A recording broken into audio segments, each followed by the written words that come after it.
বিসমিল্লাহির রহমানির রহিম।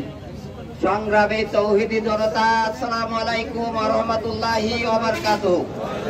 সংগ্রামী জনতা, আজ সারা বিশ্বের মুসলমানদের হৃদয়ে রক্তক্ষরণ হচ্ছে, কারণ ফিলিস্তিনে আমাদের মুসলমান ভাইদেরকে নির্মম নিষ্ঠুর ভাবে তাদেরকে নির্বিচারে গুলি করে হত্যা করা হচ্ছে।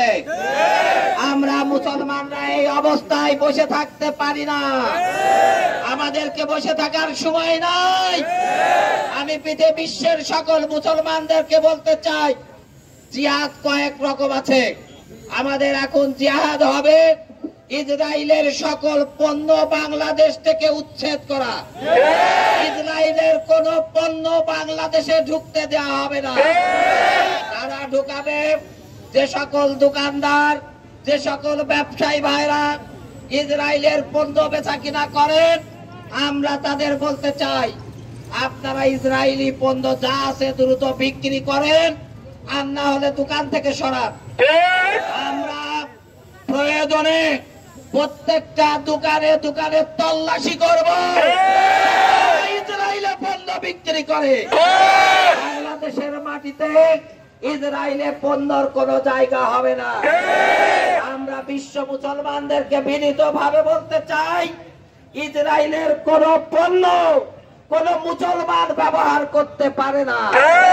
যে মুসলমান ইসরায়েলি পণ্য ব্যবহার করে সে মুসলমান হতে পারে না।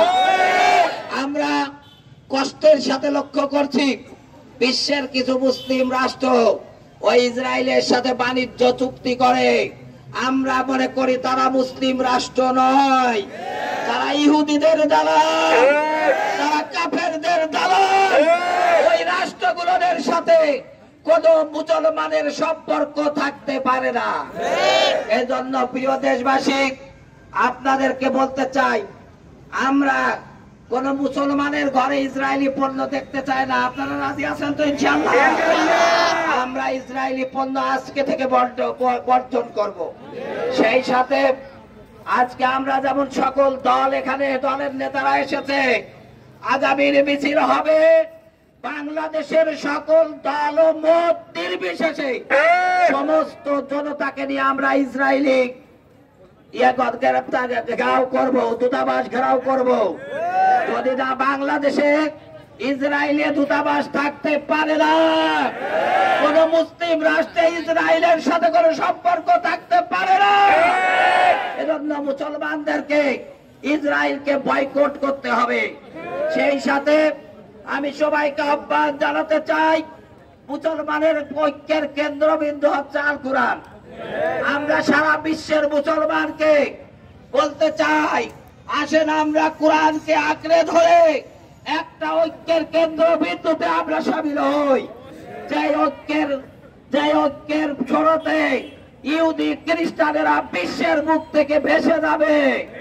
পৃথিবীর বুকে ইসরায়েল নামক কোন রাষ্ট্র কখনোই ছিল না, ইসরায়েল নামক রাষ্ট্র কখনোই থাকতে পারে না।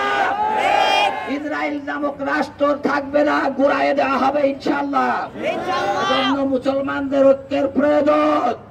আগামীতে যখন ডাক দেওয়া হবে, আপনারা সকল কাজ ফেলে রেখে রাস্তায় আসতে রাজি আছেন তো? ইনশাআল্লাহ আসেন, আমরা সবাই মিলে ইসরায়েলের বিরুদ্ধে, ইহুদি খ্রিস্টানদের বিরুদ্ধে দুর্বার আন্দোলন গড়ে তুলি। বিশ্বের কোন জায়গায় ইহুদিদের কোন স্থান থাকবে না। আপনারা কষ্ট করে এসেছেন, এজন্য সবাইকে মুবারকবাদ জানিয়ে, ধন্যবাদ জানিয়ে আমার কথা শেষ করছি। আসসালামু আলাইকুম ওয়া রাহমাতুল্লাহ।